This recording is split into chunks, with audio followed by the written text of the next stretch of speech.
वर्ग 10वीतील धडा गुरुत्वाकर्षण शिकणार आहोत। आता मला सांगा, गुरुत्वाकर्षणाचा शोध कोणी लावला? न्यूटन। न्यूटन यांनी लावला।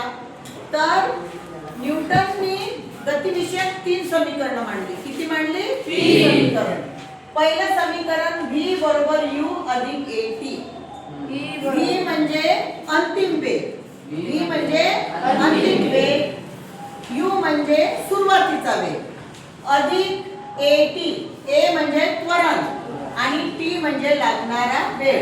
म्हणजे न्यूटनचं गतिविषयक पहिलं समीकरण कोणतं आहे? v बरोबर u अधिक at। आता हे पाठ कसं करायचं? मी एक सोपी आयडिया शोधली तुमच्या लक्षात राहण्यासाठी। v ला आपण काय म्हटलं? वहिनी। v ला काय म्हटलं आपण? वहिनी।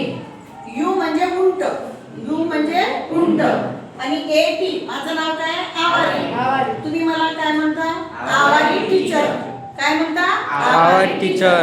मग पहिलं समीकरण पाठ कसं करायचं? वहिनी उंटावर बसून आवारी टीचर कडे गेल्या। वहिनी उंटावर बसून आवारी टीचर कडे गेल्या। काय म्हटलं? वहिनी उंटावर बसून आवारी टीचर कडे गेल्या। शाबाश। आता आहे दुसरं समीकरण, s बरोबर ut अधिक हाफ at चा वर्ग। आता s म्हणजे आपल्या शाळेत गणित कोण शिकवत होतं? साळुंखे टीचर। मग s कोणासाठी? साळुंखे टीचरसाठी। s कोणासाठी? साळुंखे टीचरसाठी। साळुंखे टीचर उंटावर बसून अर्धा किलोमीटर आवारी टीचर कडे गेल्या। फक्त इथं t चा वर्ग आहे। म्हणा माझ्यासोबत, साळुंखे मॅडम उंटावर बसून अर्धा किलोमीटर आवारी टीचर कडे गेल्या। आवारी टीचर कडे गेल्या। हे न्यूटनचं गतिविषयक दुसरं समीकरण। कितवं समीकरण? दुसरं। आता न्यूटनचं गतिविषयक तिसरं। v चा वर्ग बरोबर u चा वर्ग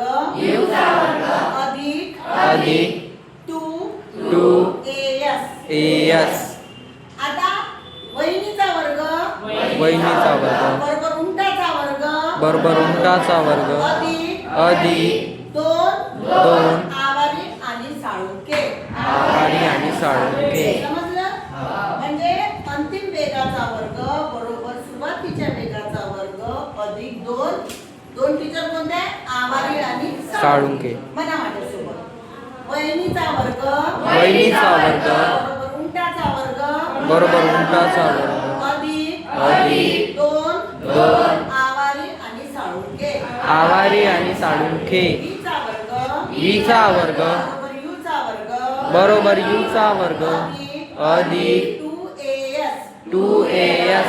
अशा प्रकारे हे 3 न्यूटनचे गतिविषयक समीकरण तुम्हाला पाठ करायचे आहे। मजा आली की नाही? आली। वहिनी उंट आवारी साळुंखे लक्षात ठेवायचं। समजलं?